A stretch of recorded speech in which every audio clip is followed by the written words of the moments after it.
Welcome to Electrified. My name is Dylan Loomis, and in this episode, we'll cover some Tesla news. Let's begin with a quick update on one of Tesla's biggest rivals in China, NIO.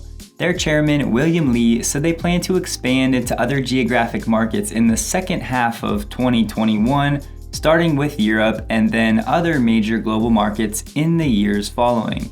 NIO does actually have a 187,000 square foot United States office in San Jose that serves as a software development center in the heart of Silicon Valley, employing around 200 people. We also get some news on their battery as a service subscription.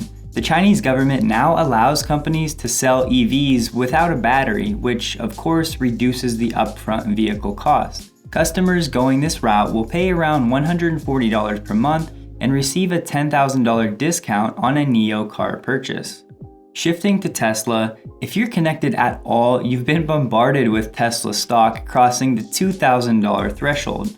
A celebratory moment for sure, but for us long-term investors, Tesla has barely summoned out of the parking space relative to their plans over the next 20 years. Tesla is now the 9th highest valued US listed company, surpassing Walmart, which has a market cap of $374 billion, compared to Tesla now sitting at $383 billion as of this recording. Walmart did $500 billion more in revenue than Tesla in 2019, and it's funny to see everyone so perplexed over what's going on with Tesla stock.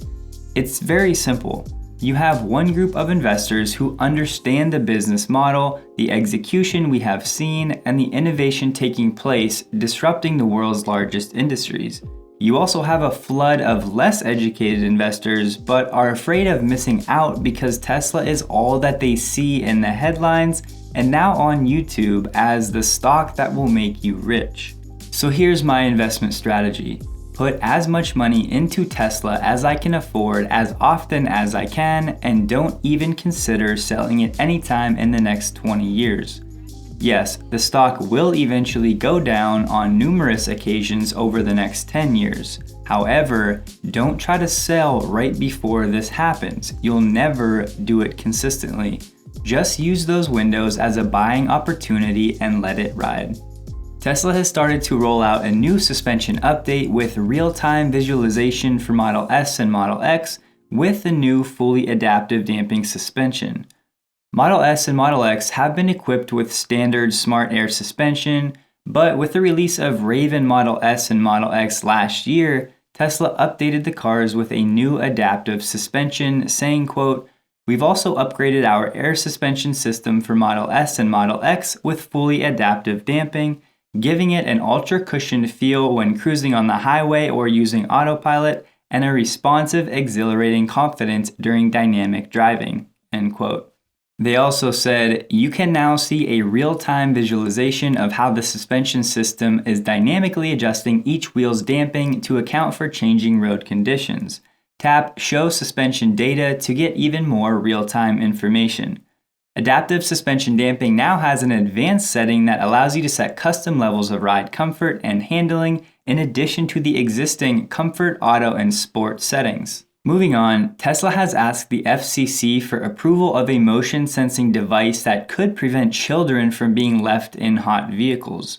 They need approval because their motion sensing device uses millimeter wave sensors that work at higher power levels than currently allowed, according to Reuters. Approaching the problem this way can use the radar technology to perceive depth and can thus differentiate between a child and an object left on the seat to reduce false alarms. The device can also detect micro movements like breathing and heart rates. The radar imaging can also assess body size to optimize airbag deployments in the event of a crash. 52 children died from being left in hot cars in 2019, and 18 have died in the same fashion so far this year. The FCC has invited public comments through September 21st. SpaceX deployed the 11th fleet of Starlink satellites into LEO or low Earth orbit on August 18th, pushing the total to 648 satellites out of the 12,000 that will initially make up the broadband constellation. This brings Starlink even closer to offering Starlink internet, as the company said they would offer service in Canada and the northern United States after 12 satellite fleet deployments. Anonymous beta testers have been sharing initial speeds on Reddit. Despite the limited satellite count at the moment, they have shown promising results with latency between 20 milliseconds and 94 milliseconds and download speeds between 11 and 60 megabits per second, paired with upload speeds of 5 to 18 megabits per second. Shifting to Giga Shanghai, the exterior work of Phase 2A is almost complete, with internal work and equipment installation currently underway. With this, an unnamed Tesla executive told CLS.cn that the made-in-China Model Y will begin production at Giga Shanghai in early 2021.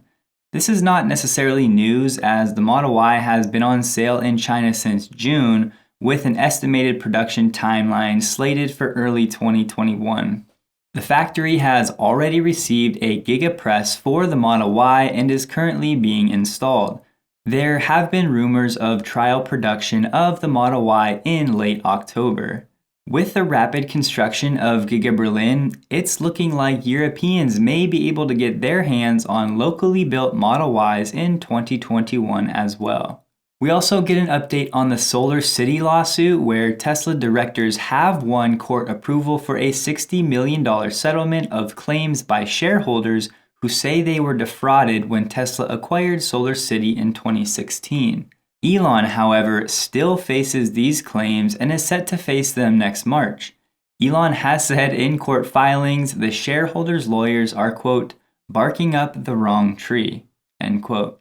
CATL in China is developing a new battery that contains no nickel or cobalt.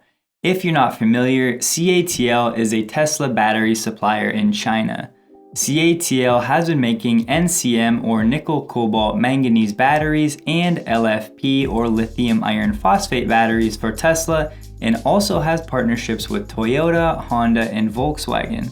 This new battery type is said to be different from existing NCA, NCM, and LFP batteries and will have no expensive metals. This was reported by a senior exec at CATL at an industry conference this week. There were not any further details given just yet. CATL also gave us some longer-term news that it's working on a technology that will allow battery cells to be integrated with an EV's chassis, which would allow them to shed the casings that make battery packs so bulky and heavy. Integrating cells directly into an EV's frame would allow more cells to be loaded and, of course, in turn extend the range. Just this Wednesday, Robin Zhang, the head of CATL, said electric vehicles could have a driving range of over 500 miles using this new technology. Unfortunately, however, it seems like they're a bit behind the curve, because they said they're aiming to launch this technology before 2030. As you've probably seen with recent news, Lucid Air is reportedly going to have a car with 517 miles of range well before 2030, and we know that Tesla is capable of achieving that today, it's just they opt not to. That will wrap it up for today's episode of Tesla News. Please take a moment to like the video and consider subscribing for more Tesla content. I look forward to seeing you in the next episode.